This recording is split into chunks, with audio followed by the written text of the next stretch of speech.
hjärtligt välkomna allihopa. I hope you're very welcome, all of you. I hope that you will enjoy this conference here. And as you know, the theme is science and politics, which is a very wide topic actually. So this is the impacts in society of climate science, especially climate politics, energy or energy politics, journalism, food production, scientific institutions like the IPCC, the universities, and the impacts on science itself, actually, methods, goals, and results. So this has a wide area of impact that climate science has. Well, as you see, my name is Ingemar Nordin. I'm Professor Emeritus, Linköpings University, Sweden. I'm the chief editor of Klimatupplysningen. That's the blog of the society which has arranged this conference, namely the Climate Realists would be in English, where you will meet some of the others. Lena you have met, and Magnus here. He's the chairman of the society. My research areas is philosophy of science and technology, and also political science. I started off as a physicist actually, so I read a Master of Physics to start with before I went into the philosophy of science.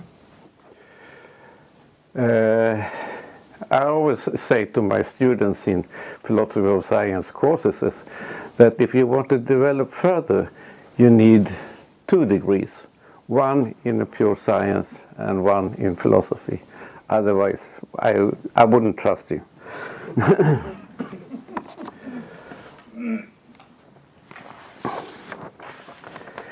So I will, as a philosopher then, I will start with some basic philosophical words of wisdom.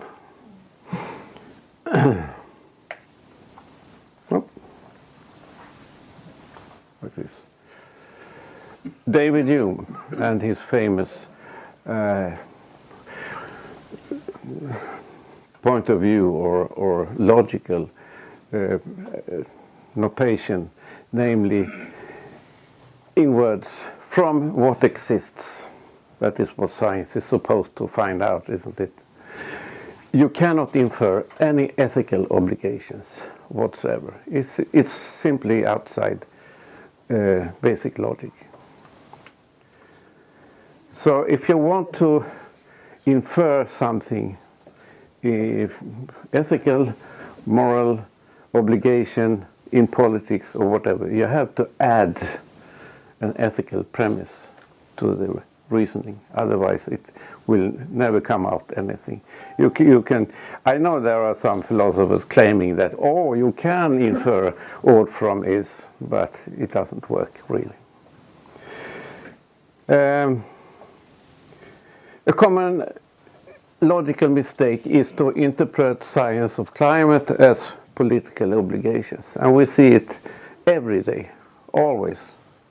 People say the scientists have found out that we have to do this and that.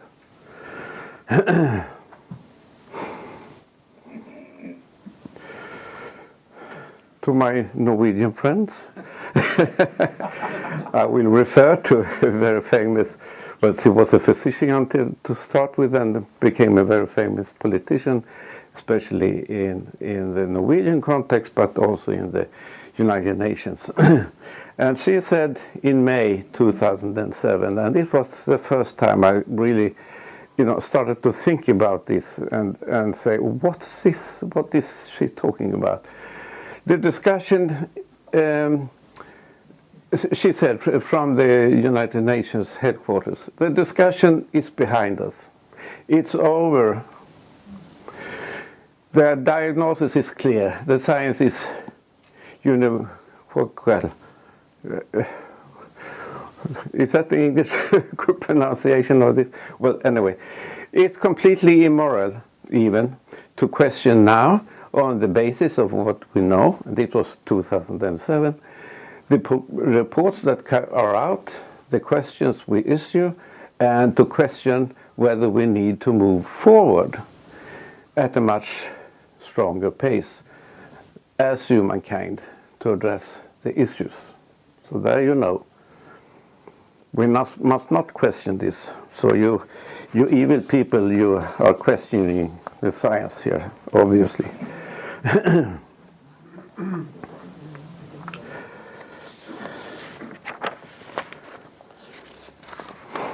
Well, politics then, if we analyze what that contains usually, it contains at least, and this is a very fundamental level, contains at least two things, namely, first of all, a fact-oriented view of the state of the affairs. And that could be natural science, it could be economic, it could be behavioral, it could be many things. But you have to have some fact-based part of your politics.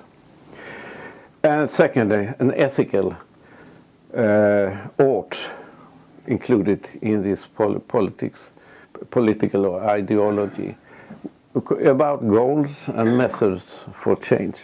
So here comes the ethics. Now, the role of science here, I think, is purely critical.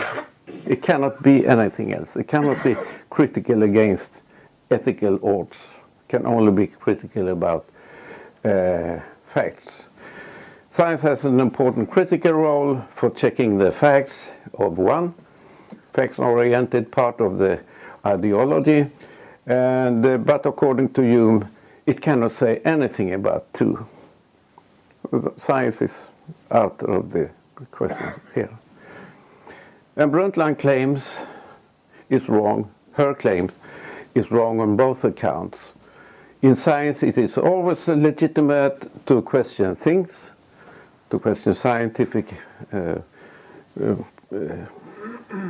statements, and science cannot tell us what ought to be done. Now, if we go back to the quote here, she says, well, it's even immoral to question what the report has been presented from the IPC.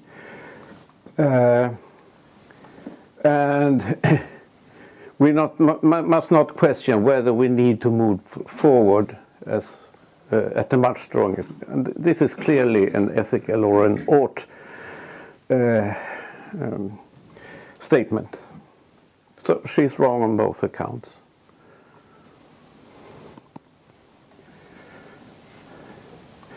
Now, here's another important statement from basic philosophy with large implications if you interpret it in various ways.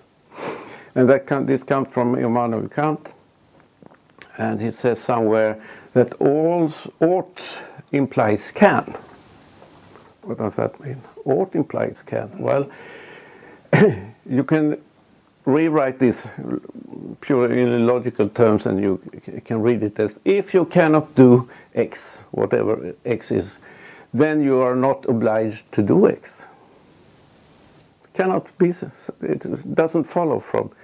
If something is impossible, then you don't have to do it.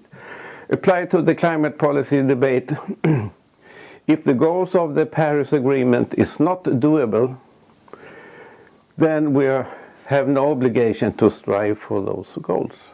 It's as simple as that.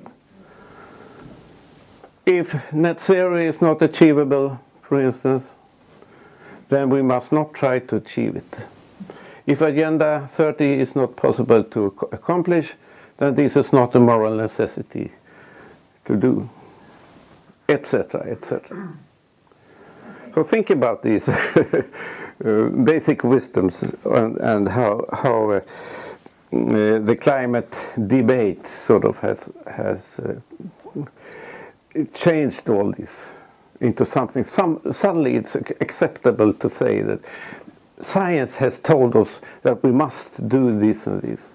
Science has told us that we ought to do it. Science tells us that it is immoral even to question the science. So we are all evil people, according to this. Well, questions about this?